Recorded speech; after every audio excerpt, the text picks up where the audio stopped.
Good morning students, welcome to the online classes. प्यारे बच्चों, हम सभी 9th क्लास की साइंस पढ़ रहे हैं और 9th क्लास की साइंस में अपने प्रीवियस वीडियो में फर्स्ट चैप्टर की स्टडी की और फर्स्ट चैप्टर की स्टडी में हमने लास्ट जो टॉपिक था हमारा था फेज और स्टेट ट्रांसफॉर्मेशन। फेज ये कह सकते हैं हम state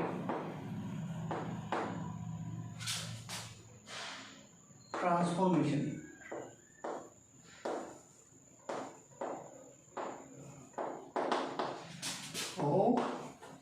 substance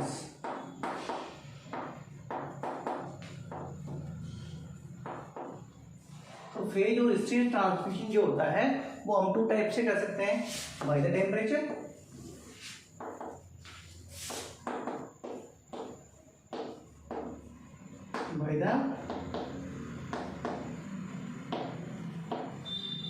by the temperature and by the pressure।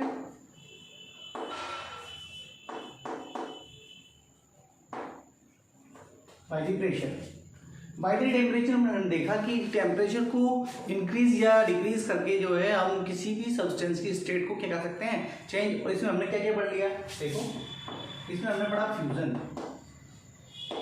Fusion पढ़ा एंड फ्यूजन के बाद एक और पढ़ा था सॉलिडिफिकेशन।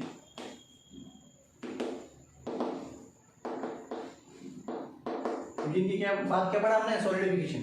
फ्यूजन में क्या होता है कि कोई भी जो सॉलिड सब्सटेंस है, कोई भी सॉलिड सब्सटेंस जो किसमें चेंज हो जाता है, लिक्विड में। और सॉलिड जो होता है, सॉलिड इसमें क्या होता है, सॉलिडिफिकेशन में कोई भी जो लिक्विड सब्सटेंस है वो हीट कम करने पर क्या हो जाता है, वो सॉलिड में चेंज हो जाता है।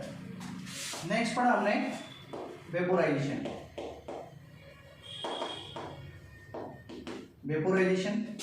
वेपोराइजेशन क्या होता है, किसी भी सब्सटेंस को जब हीट किया जाता है तो वो जो हीट करने पर उसकी जो बॉइलिंग पॉइंट पे क्या होने लग जाता है, वो गैसेस स्टेट में चेंज हो जाता है। इसे कहते हैं वेपोराइजेशन। यानी कोई भी लिक्विड जो है गैसेस स्टेट में चेंज हो जाता है, वह टेम्परेचर क्या कहलाता है, उसका वेपोराइजेशन। वह प्रोसेस क्या कहलाती है, वेपोराइजेशन। और वह पॉइंट, वो टेम्परेचर क्या कहलाता है, उसका क्या कहलाता है,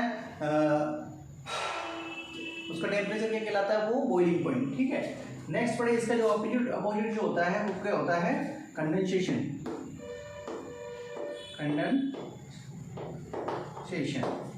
कंडेंसेशन पढ़ा। कंडेंसेशन में ये प्रोसेस जो है उल्टी हो जाएगी। इसमें जो है वो गैसेस सब्सटेंस जो है वो कंडेंस हो जाए, ओके, किसमें चेंज हो जाएगा, लिक्विड में। नेक्स्ट थर्ड पढ़ा हमने सब्लिमेशन। सब्लिमेशन प्रोसेस क्या होती है, जब कोई सॉलिड सब्सटेंस विदाउट लिक्विड में चेंज हुए सीधा ही डायरेक्टली किसमें चेंज हो जाए, गैसेस में चेंज हो जाए, तो वो प्रोसेस क्या कहलाती है, आपकी सब्लिमेशन प्रोसेस कहलाती है। और इसका जो अपोजिट होती है, हमने ये भी पढ़ा, वो क्या होता है, डीसब्लिमेशन, या हम कह सकते हैं डिपोजिशन।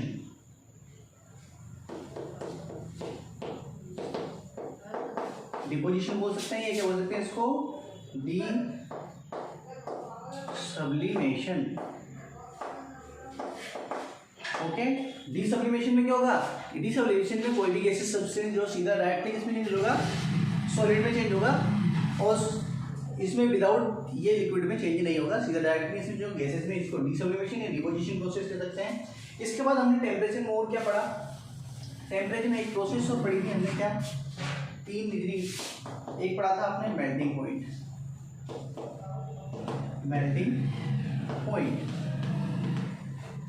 मेल्टिंग पॉइंट इसको हम किससे रिप्रेजेंट करते हैं, मेल्टिंग एमटी से। यानी कि वह टेम्परेचर जिसपे कोई सब्सटेंस, कौन सा सब्सटेंस, जिसपे कोई सॉलिड सब्सटेंस क्या हो जाए, मेल्ट होने लग जाए, वो टेम्परेचर क्या कहलाता है, उसका मेल्टिंग पॉइंट। इसी प्रकार दूसरा पढ़ा हमने बॉइलिंग पॉइंट।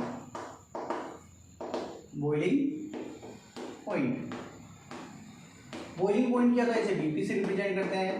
यानी वह टेम्परेचर, जिस टेम्परेचर पर कोई लिक्विड सब्सटेंस जो है वो गैसेस स्टेट में चेंज हो जाए तो वो कहलाता है बॉइलिंग पॉइंट। और तीसरा हमने पढ़ा फ्रीजिंग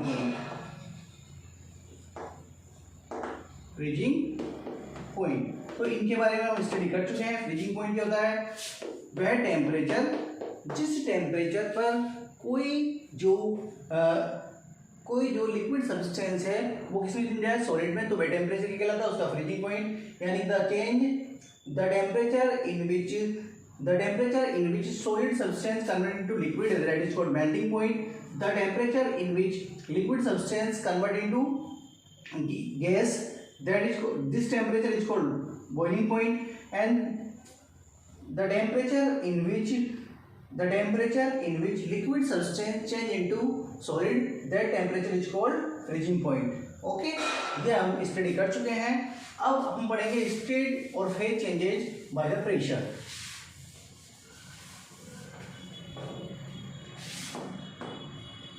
दूसरा पॉइंट है आपका by the pressure. By the pressure देखो कैसे चेंज करेंगे। हमने देखा होगा, आपने भी देखा होगा कि हम क्या करते हैं, हमने एक कांच की नली ली, एक ट्यूब ली, और इस ट्यूब में हमने क्या भर दिया, CO2 गैस को फिल कर दिया। क्या भर दिया, CO2 गैस। आपने जो इंजेक्शन देखा है, इंजेक्शन में रबड़ की लाइक स्ट्रक्चर होती है, उसको हम पिस्टन कह सकते हैं। तो इसमें भी एक पिस्टन लाइक स्ट्रक्चर है, इसको बोलते हैं पिस्टन। इस पे क्या किया जाता है, अप्लाई प्रेशर।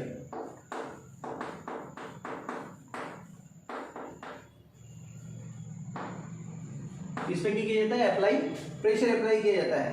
और प्रेशर अप्लाई करने पर क्या होता है कि जो गैसेस के पार्टिकल्स है, pressure apply at low temperature. किस पे करना है आपको प्रेशर अप्लाई, लो टेम्परेचर पे करना है। जब लो टेम्परेचर पर किसी भी गैसेस के पार्टिकल पर क्या प्रेशर अप्लाई किया जाता है, तो गैसेस के पार्टिकल्स क्या होते हैं, आपस में उनका जो अट्रैक्शन फोर्स है वो कम हो जाता है और नियरेस्ट आ जाते हैं, यानी पास आ जाते हैं। और पास आने के कारण जो होता है, क्या होता है, वो लिक्विड में चेंज हो जाता है। और ज़्यादा प्रेशर को इंक्रीज किया जाता है तो वो सॉलिड में भी चेंज हो सकते हैं। तो देखो क्या है,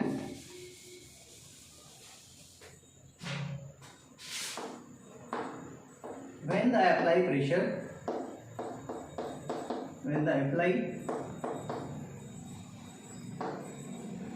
apply pressure on the gaseous particles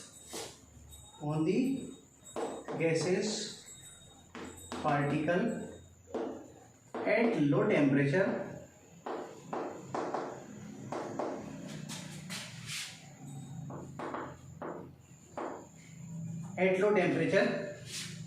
then gaseous particles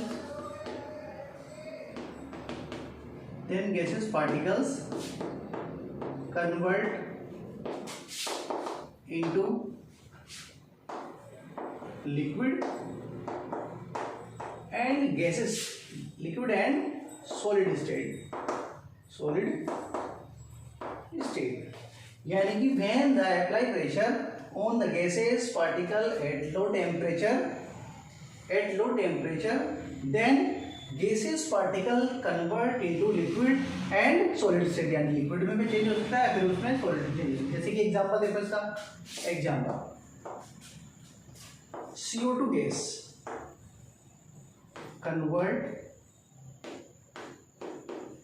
convert into dry ice.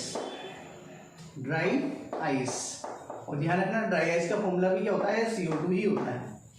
ठीक है, तो CO2 gas is convert into dry ice. Next example देखना, petroleum gas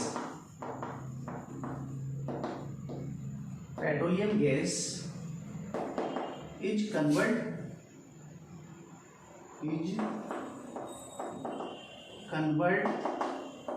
into LPG।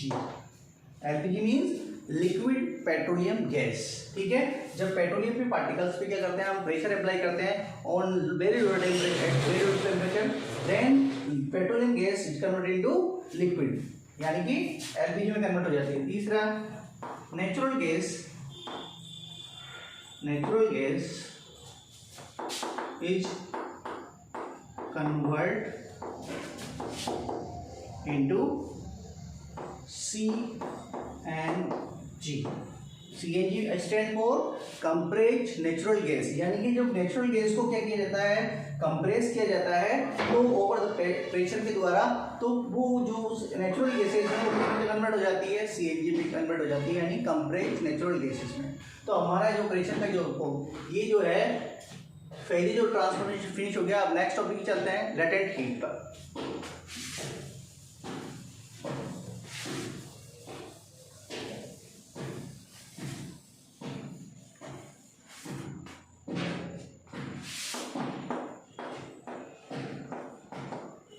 Latent heat, latent heat होती क्या है? During the state transformation of a substance, energy will be not seen or not measured by the thermometer. This energy or heat is called latent heat. During the phase बोल सकते हैं, state बोल सकते हैं, state transformation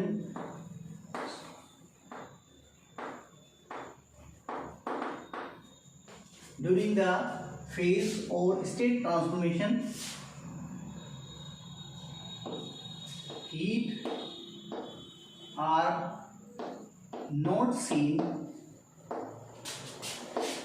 or not measured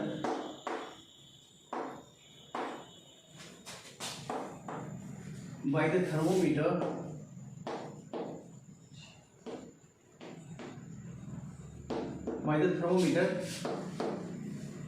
This hidden heat is called latent heat. क्या बोलते हैं इसको? latent heat। ठीक है, देखो होगा आपने कि हम पानी को जो बॉईल करते हैं, यानी कि जो आपको वाटर है, क्या बढ़ दिया इसमें? वाटर को क्या कर रहे हैं हम? हीट कर रहे हैं। क्या कर रहे हैं? हीट कर रहे हैं। तो ये 100 डिग्री, यानी कि थर्मोमीटर जो लगाया हमने, ये आपका थर्मोमीटर जो लगाया, इसमें जो बॉइलिंग करने के बाद ये 100 डिग्री दिखाता है। 100 यदि टेम्परेचर को इंक्रीज करते जाएं तो टेम्परेचर को इंक्रीज करने के बाद ये 100 डिग्री ये टेम्परेचर को मेजर नहीं करता है, यानी कि एनर्जी कहाँ गई? इंक्रीज कर रहे हैं, वो एनर्जी कहाँ गई? तो एनर्जी जो है वो ट्रांसफॉर्मेशन में चली गई, और इस एनर्जी को क्या बोलते हैं हम? Latent heat. लेटेंट हीट जो है 2 टाइप्स की होती है। देखो कौन कौन सी?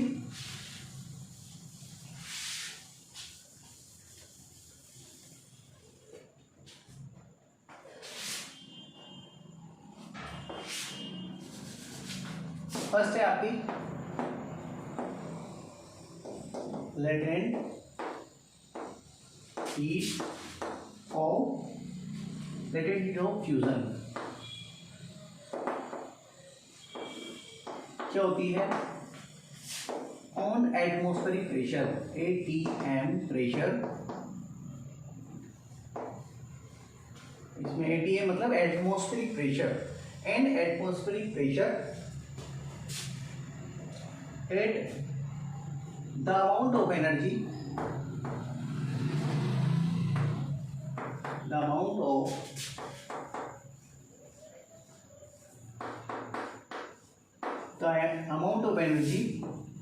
required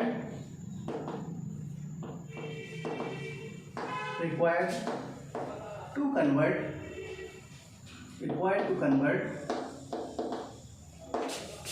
unit mass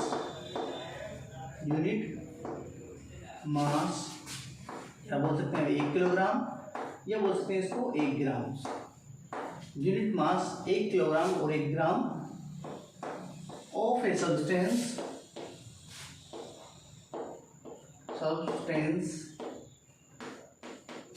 from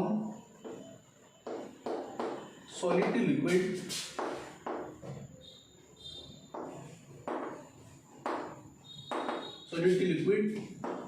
at its melting point, this hidden heat is called latent heat। latent heat of fusion, latent heat of fusion. Okay, यानी कि ऑन एटमॉस्फेरिक प्रेशर, यानी कि वायुमंडलीय दाब पर the amount of energy required, यानी कि वह एनर्जी रिक्वायर्ड होती है किसमें, टू कन्वर्ट यूनिट मास, यानी कि unit mass of substance, substance की यूनिट मास को किसमें, सॉलिड टू लिक्विड, यानी सॉलिड से लिक्विड करने के लिए 1 किलोग्राम, हम ऐसे कह सकते हैं 1 किलोग्राम सॉलिड को लिक्विड में कन्वर्ट करने के लिए उसके मेल्टिंग पॉइंट पर जो हिडन एनर्जी ऑब्जर्व होती है, वो हिडन एनर्जी क्या कहलाती है, उसकी लेटेंट हीट ऑफ फ्यूजन कहलाती है। क्या कहलाती है, लेटेंट हीट ऑफ फ्यूजन। ठीक है, इसी प्रकार हम दूसरी एनर्जी पढ़ सकते हैं, latent heat of vaporisation.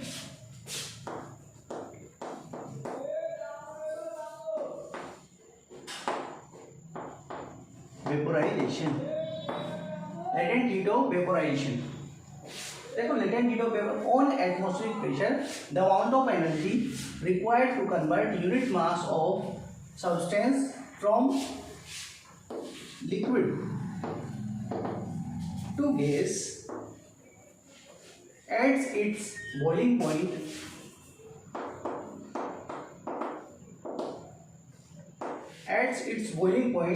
this hidden heat is called latent heat of vaporization.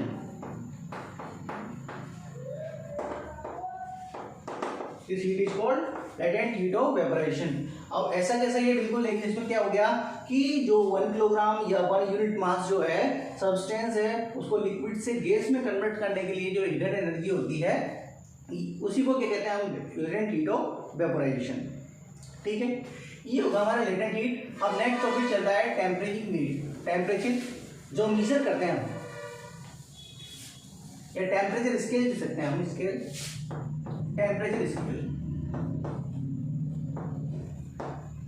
Temperature scale. Temperature जो स्केल है वो 3 टाइप्स की टेम्परेचर स्केल है आपके पास। फर्स्ट है डिग्री सेल्सियस, आप कह सकते हो इसको सेल्सियस।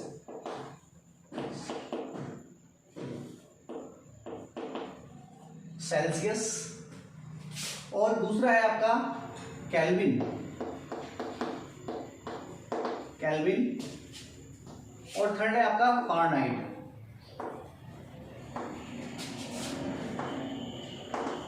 फारेनहाइट, यानी टेम्परेचर जो स्केल होते हैं 3 टाइप होते हैं, डिग्री सेल्सियस, डिग्री केल्विन, और थर्ड है आपका डिग्री फारेनहाइट। तो वो डिग्री सेल्सियस जो होता है उसको किससे रिप्रेजेंट करते हैं, डिग्री सेल्सियस। केल्विन को रिप्रेजेंट करते हैं डिग्री केल्विन, और फारेनहाइट को रिप्रेजेंट करते हैं हम किसमें, डिग्री फारेनहाइट। हमें एक टेम्परेचर किसी का भी मिल जाए तो हम उसको कन्वर्ट करते हैं, यानी एक्सचेंज कर सकते हैं, यानी कि एक जो टेम्परेचर है उसको दूसरे में कन्वर्ट कर सकते हैं। जैसे कि हम बात करते हैं कि ह्यूमन टेम्परेचर, ह्यूमन टेम्परेचर जो होता है वो कितना होता है, 37 डिग्री सेल्सियस। इसको हमें कन्वर्ट करना है किसमें, तो देखो 0 डिग्री इक्वल टू होता है 37, हम इससे क्या करते हैं, यानी कि 0 डिग्री सेंटीग्रेड जो होता है, 0 डिग्री हम कह सकते हैं 0 डिग्री सेल्सियस जो टेम्परेचर होता है वो इक्वल टू होता है किसके, 273.5। लेकिन हम इसको कैसे भी केल्विन, डिग्री केल्विन इक्वल के बराबर होता है, यानी 0 डिग्री सेंटीग्रेड जो होता है वो 273.15 डिग्री केल्विन के इक्वल होता है। तो हम इसको कन्वर्ट कर सकते हैं, देखो कैसे, डिग्री केल्विन इक्वल किसमें कन्वर्ट करें, इसमें 273 क्या करते हैं, ऐड करते हैं, 15 को छोड़ दें, है ना। तो हम इसमें क्या करें, 37 प्लस 273, 15 को छोड़ दो, तो हम क्या कर देंगे, इसमें डिग्री केल्विन में कन्वर्ट हो जाएगा। डिग्री सेल्सियस फॉर्मूला लगा दो पहले तुम्हें, डिग्री सेल्सियस प्लस 273। ओके, तो देखो कितना आ गया टेम्परेचर ये, तो डिग्री सेंटीग्रेड में हमको पता है कितना है हमारा 37, तो 37 प्लस 273, और ये हमारा टेम्परेचर आ गया 310 डिग्री केल्विन। यानी कि हम कह सकते हैं 37 degree Celsius is equal to 310 degree Kelvin. ऐसे हम कहें कि डिग्री सेंटीग्रेड को फारेनहाइट में चेंज करने का फॉर्मूला क्या होता है, तो देखो फारेनहाइट को चेंज करने का फॉर्मूला देखो कैसे चेंज करें, तो degree Fahrenheit equal to 9/5 degree Celsius plus 32, ये फॉर्मूला है हमारे पास। तो हमें 37 डिग्री सेंटीग्रेड को चेंज करना है, 37 यानी 37 degree Celsius convert into degree Fahrenheit में चेंज करना है। तो डिग्री फ़ारेनहाइट इक्वल टू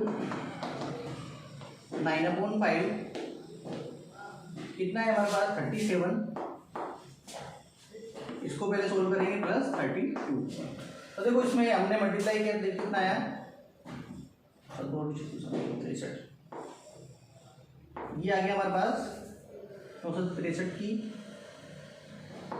3 30, इसको मल्टीप्लाई कर लेते हैं यहाँ। देखो 963 की 3 हासिल की 6 9 27 27 और 6 33, ये हमारे पास आ गई ये, ठीक है। इसको पहले डिवाइड किया तो हमें कितना आ गया हमारे पास 5 का 30 6, कितना बचा 5 का 30 6.6 प्लस की क्या जोड़ करना है आपको 32, तो कितना आ जाएगा 98.6 डिग्री फ़ारेनहाइट, ठीक है। तो 37 डिग्री सेंटीग्रेड जो कन्वर्ट किया हमने कितना है 98.6 फ़ारेनहाइट, जो इसके डॉक्टर थर्मोमीटर भी बोल सकते हैं, इसको क्या बोल सकते हैं डॉक्टर थर्मोमीटर, यानी डॉक्टर जो थर्मोमीटर टेम्परेचर जो मेजर करता है वो किसमें करता है आपका, किसमें करता है फ़ारेनहाइट में। तो देखो हम ये कह सकते हैं, क्या बोल सकते हैं हम इसको कि 37 डिग्री सेल्सियस इक्वल टू कितना होता है 37 degree Celsius equal to 310 degree kelvin, और अभी निकाला था फ़ारेनहाइट में कितना आया था 37 डिग्री सेंटीग्रेड, यानी कि 98.6 डिग्री फ़ारेनहाइट, ठीक है। तो हम इसको इंटरचेंज कर सकते हैं एक दूसरे को। आज के लिए इतना ही, अगले वीडियो में जो हम जो है नेक्स्ट टॉपिक पढ़ेंगे। Thank you.